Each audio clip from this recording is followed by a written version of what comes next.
Assalamualaikum warahmatullahi wabarakatuh. Salam sejahtera untuk kita semua. Salam kenal, saya Oscar Habur SPD, Satuan Pendidikan SMPN 7 Lembor, Kabupaten Manggarai Barat, Provinsi Nusa Tenggara Timur, calon guru penggerak Angkatan 5. Pada kesempatan ini, saya akan menyampaikan kesimpulan dan refleksi koneksi antar materi tugas 1.1a.8 pada modul 1.1.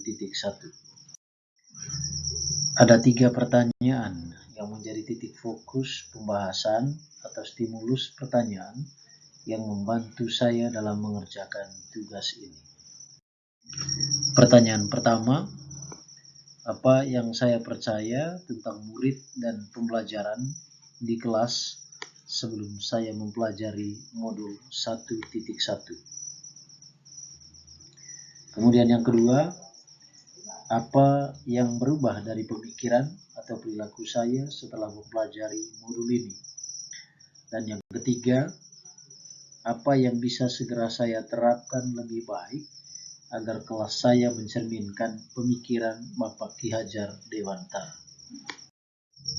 Sebelum saya mempelajari modul 1.1 tentang filosofi pendidikan Bapak Ki Hajar Dewantara, ada beberapa hal yang saya percayai dan saya lakukan dalam melakukan kegiatan belajar mengajar. Yang pertama, selama ini saya hanya berpikir bagaimana peserta didik saya paham dengan materi-materi yang saya berikan dan dapat mengerjakan semua tugas dengan baik dan tentunya memperoleh nilai yang bagus. Jika peserta didik mendapat nilai pengetahuan yang memuaskan, maka akan muncul predikat guru yang berprestasi dalam mengajar. Sementara jika hasil peserta didik kurang memuaskan, akan berpengaruh kepada prestasi guru dalam mengajar. Untuk itu, saya terus berusaha mencari metode yang terbaik dalam kegiatan belajar mengajar agar nilai anak memuaskan. Yang kedua, saya beranggapan tugas saya sebagai seorang guru adalah untuk mentransfer pengetahuan dan keterampilan. Pembelajaran adalah proses membuat peserta didik aktif. Pembelajaran terpusat pada peran guru sebagai sumber ilmu. Yang ketiga, saya tidak memahami kebutuhan anak akan kenyamanan belajar dan kemerdekaan belajar. Bagi saya, jika mereka mengikuti seluruh perintah dan tertib dalam pengumpulan tugas, serta selalu berada dalam kegiatan pembelajaran, merupakan suatu keberhasilan. Yang keempat, saya percaya bahwa pendidikan dan pembelajaran menggunakan pendekatan pemberian materi, tugas, dan sanksi merupakan metode yang efektif untuk mendisiplinkan anak dan membiasakan anak untuk bertanggung jawab atas perbuatannya. Yang kelima, saya juga sering mengeluh karena ada sebagian anak yang tidak mengumpulkan tugas, sulit diatur dan tidak dapat menyelesaikan tugas tepat waktu, walaupun soal-soal atau tugas itu sangat mudah dan materi sudah saya jelaskan. Yang keenam, hasil belajar yang sesuai KKM atau di atas KKM merupakan suatu prestasi. Setelah saya mempelajari modul 1.1 tentang filosofi konsep pemikiran Bapak Ki Hajar Dewantara, ada beberapa perubahan yang ada pada diri saya.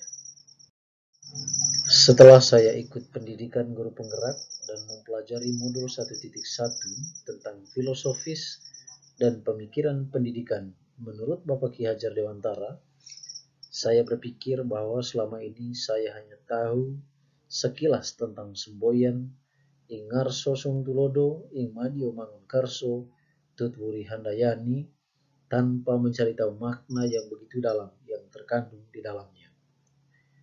Pendekatan pendidikan dan pengajaran dalam bentuk sebatas pemberian materi, tugas, dan pemberian sanksi akan menimbulkan ketidaknyamanan dan menghasilkan pribadi pemberontak, cuek, malas, dan rendahnya daya juang serta jiwa berkompetensi dalam diri anak. Sistem Among menuntut kesabaran dalam penerapannya. Saya menyadari kekeliruan bahwa selama ini memandang anak sebagai objek dalam pembelajaran. Seharusnya merekalah subjek pembelajaran. Merekalah pemegang kendali pembelajaran, menyadari bahwa setiap anak itu istimewa, unik, dan memiliki potensi dalam dirinya. Dari sini yang berubah adalah yang pertama, saya mulai membenahi mindset saya mulai dari diri sendiri. Dengan begitu, saya berusaha memberikan tauladan yang baik dari cara bersikap dan bertutur kata. Bahwasannya, seorang anak mengamati perilaku kita dan menirunya. Oleh sebab itu, saya harus memiliki karakter yang positif, agar anak sebagai peniru lebih berkarakter positif. Yang kedua, saya mencoba menggali kodrat dan minat bakat anak. Menyadari bahwa setiap anak itu adalah unik dengan segala kelebihan dan kekurangan yang mereka miliki. Mulai belajar menuntun, mengarahkan dan membimbing mereka sesuai kodrat mereka. Tidak menjadikan kriteria ketuntasan minimal sebagai satu-satunya dasar pedoman berprestasi, melainkan bangun segala sesuatu yang mereka miliki. Yang ketiga, memberikan kebebasan bagi peserta didik, seperti memberi kesempatan pada peserta didik untuk berbicara dan mengungkapkan perasaan serta ide-ide peserta didik. Dengan begitu, kita sebagai pendidik bisa menuntun mereka kepada tujuan pembelajaran sesuai kemauan mereka, yang tentunya kemauan yang menumbuhkan sifat karakter positif anak. Yang keempat, berusaha menjadi guru, bapak, teman, sahabat, dan fasilitator yang baik bagi mereka, sehingga muncul keterikatan emosional yang kuat, dan ini lebih memudahkan menuntun mereka sesuai kodrat mereka. Yang kelima, tidak menerapkan sanksi atau teguran tegas kepada peserta didik, karena ini lebih membuat mereka tertekan dan tidak merdeka. Berusaha menjadi penyejuk bagi mereka yang dapat mengamongi mereka setiap saat, baik dalam keadaan senang maupun susah. Yang keenam, dan juga apapun tindakan yang dilakukan pendidik harus berorientasi kepada anak demi kepentingan mereka. Anak adalah subjek, teman belajar, karena sejatinya pendidik juga belajar dari peserta didik. Yang berikutnya yang segera saya terapkan lebih baik agar kelas saya mencerminkan pemikiran Bapak Ki Hajar Dewanta.